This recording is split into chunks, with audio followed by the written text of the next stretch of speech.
দেশনেত্রী বেগম খালেদা জিয়া আর আমাদের মাঝে নেই। আপনারা সবাই জানেন যে এই নেত্রী দীর্ঘদিন তার রাজনৈতিক জীবনের প্রায় সমস্ত অংশটাই তিনি গণতন্ত্রের জন্য সংগ্রাম করেছেন এবং গণতন্ত্রের মূল্যবোধগুলোকে প্রতিষ্ঠা করবার জন্য তিনি আজীবন কাজ করে গেছেন।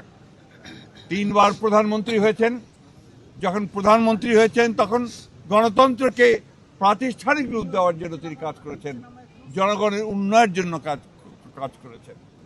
আর যখন বিরোধী দল ছিলেন তখন তিনি একইভাবে সেই গণতন্ত্রকেই প্রাতিষ্ঠানিক রূপ দেওয়ার চেষ্টা করেছেন। প্রিয় সাংবাদিক বন্ধুগণ, আজকে সেই নেত্রীর ইন্তেকালে বাংলাদেশের রাজনৈতিক ইতিহাসে এক অপূরণীয় ক্ষতি সাধিত হল এবং এই ক্ষতি পূরণ সহজে সম্ভব নয়। আজকে এমন একটা সময়ে তিনি চলে গেলেন যখন তাকে সবচেয়ে বেশি প্রয়োজন ছিল, যখন গণতন্ত্রের উত্তরণের জন্য আমরা একটা নির্বাচনের দিকে জাতি যাচ্ছে, জনসমস্ত জাতি তৈরি হয়েছে, নির্বাচন করে একটা গণতান্ত্রিক ব্যবস্থাকে প্রতিষ্ঠিত করবে, সেই সময় তিনি আমাদেরকে ছেড়ে চলে গেলেন। আমরা এই শোক, এই বেদনা আমাদের পক্ষে ধারণ করা খুব কঠিন। তারপরেও আমরা এই শোককে শক্তিতে রূপান্তরিত করতে চাই।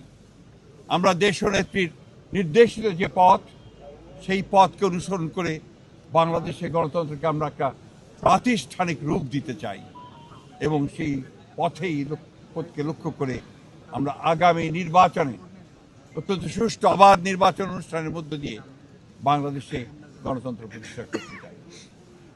সেই নেত্রী আজকে অসংখ্য লক্ষ কোটি মানুষকে কাঁদিয়ে চলে গেছেন। আগামীকাল তার জানাজা অনুষ্ঠিত হবে, দাফন হবে।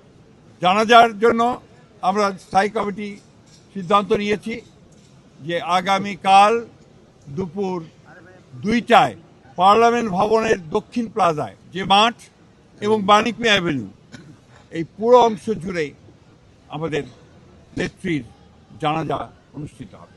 এই জানাজা পড়াবেন আমাদের জাতীয় মসজিদের খতিব অর্থাৎ বাইতুল মুকাররমের খতিব। আর এই জানাজায় যে সঞ্চালন করবেন, পুরো বিষয়টাকে যিনি সঞ্চালন করবেন, তিনি হচ্ছে আমাদের জাতীয় স্থায়ী কমিটির সদস্য জনাব নজরুল ইসলাম খান। এরপরে আমাদের স্বাধীনতার ঘোষক, বহুদলীয় গণতন্ত্রের প্রবর্তক, বাংলাদেশের আরেক কিংবদন্তির নেতা, যাকে রাখাল রাজা বলে এই দেশের মানুষ, তার মাজারে, তারই পাশে আমাদের মহান নেত্রীকে সমাধিস্থ করা হবে, দাফন করা হবে। আমরা সবাই অত্যন্ত শৃঙ্খলার সঙ্গে এই জানাজায় অংশগ্রহণ করব এবং যে শৃঙ্খলার মধ্যে কথা বলা হবে, আমি বাংলাদেশের সকল স্তরের মানুষের কাছে অনুরোধ জানাবো, আপনারা সেই শৃঙ্খলা মেনে অত্যন্ত সুশৃঙ্খলভাবে জানাজা পড়বেন এবং তারপরে তাকে দাফনের অংশগ্রহণ করবে, যাদের দায়িত্ব তারাই অংশগ্রহণ করবেন। অনুরোধ থাকবে আপনাদের কাছে যে আপনারা কেউ এই নিয়ম ভঙ্গ করে শুধুমাত্র ছবি তোলার জন্য সামনের দিকে এগিয়ে যাবেন না এবং ব্যাহত করবেন না এই পুরো কর্মসূচিকে। আপনাদের আমরা বিশ্বাস করি দেশনেত্রীর প্রতি আপনাদের যে সম্মান, যে শ্রদ্ধা, সেটাকে অটুট রাখার জন্য আপনারা সেই শৃঙ্খলা রক্ষা করবেন এবং সর্বাত্মকভাবে সহযোগিতা করবেন এই জানাজা দাফন কার্য সুচারুরূপে সমাধান করতে। সবশেষে আবার পরম করুণাময় আল্লাহ তাআলার কাছে এই দোয়া চাই যে আল্লাহ তাআলা তাকে যেন বেহেশত নসিব করেন। আমাদের ভারপ্রাপ্ত চেয়ারম্যান জনাব তারেক রহমান, তার জ্যেষ্ঠ পুত্র, তাকে যেন তিনি সেই শক্তি দেন যে এই যে দায়িত্ব পালন করবার শক্তি যেন তাকে দেন, তার পরিবারকে সেই শক্তি দেন এই শোককে সহ্য করবার জন্য।